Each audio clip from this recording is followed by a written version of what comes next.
You just can't give my daughter pills in a Ziploc baggie and send them home. What? So, what are you talking about, David? A clinic sent his 17-year-old daughter home with a secret baggie of Zoloft, and they sicked Child Protective Services, CPS, on him for complaining. This is really astounding to me because you're thinking, all right, first of all, why would they send these home in a baggie? Does that say biohazard? Of course it does. What?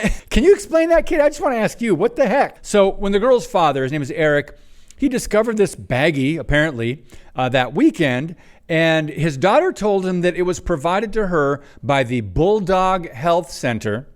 That's a school-based, there it is, school-based health center at Lawrence High School in the state of Maine.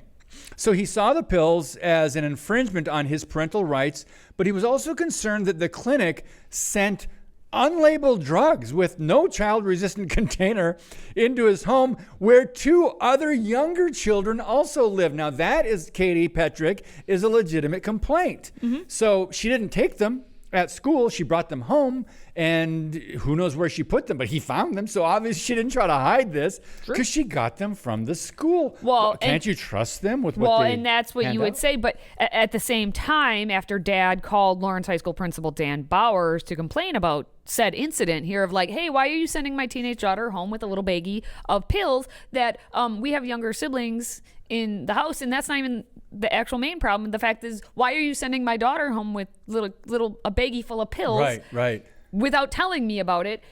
And it's because the SBHC was a separate entity from the school and not under his control. So the principal then is like, oh, sorry, not my problem, because that health clinic, it's not under my jurisdiction. Isn't that in the school, though? It's in the school, but it's not. I have no authority. It's a separate entity. But this is exactly what has been in the plans for years. And under the Obama administration, they blatantly stated it. We need to turn our schools into little health centers. They want the children to be able to go, not have to leave, as they say, well, you don't even have to leave school. That way, you less interference of the academic rigor that they will, they would miss if they had to leave campus to go with their parents to a legitimate doctor somewhere else that the parent found, not the school found. So instead, they're like, we need to put these health clinics on campus so that children can attend. And that's what they're doing. And then they're making it so the parents don't find out what's actually happening. Wow. Okay, worse, the final twist in this. There's another twist. Is that Thursday, that week, an agent from CPS, Child Protective Services, called him and informed the dad that the guy would be arriving at his home shortly to make a surprise visit to conduct a child welfare investigation. So, quote, they called and said it was an emergency situation at my house and that I was pretty near holding my daughter hostage, is what the gentleman came yesterday and told me. He had information that only the school and Bulldog Health Center had.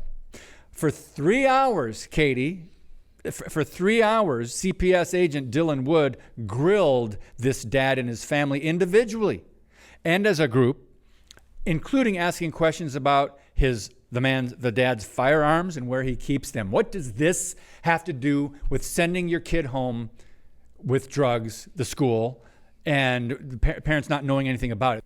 If you, mom and dad, haven't noticed yet, if you question anything that is happening at the school because you are the parent of the child or children who go to said school, you will be on the hook for whatever the school and the health center and the government deem that they don't want you to be looking into. And so this dad had the, I guess, gall to complain. The audacity. How dare you? How dare you, sir? To complain, question, even raise an eyebrow at what the school, or in this case, the health center, was doing. And so sick the government on the dad.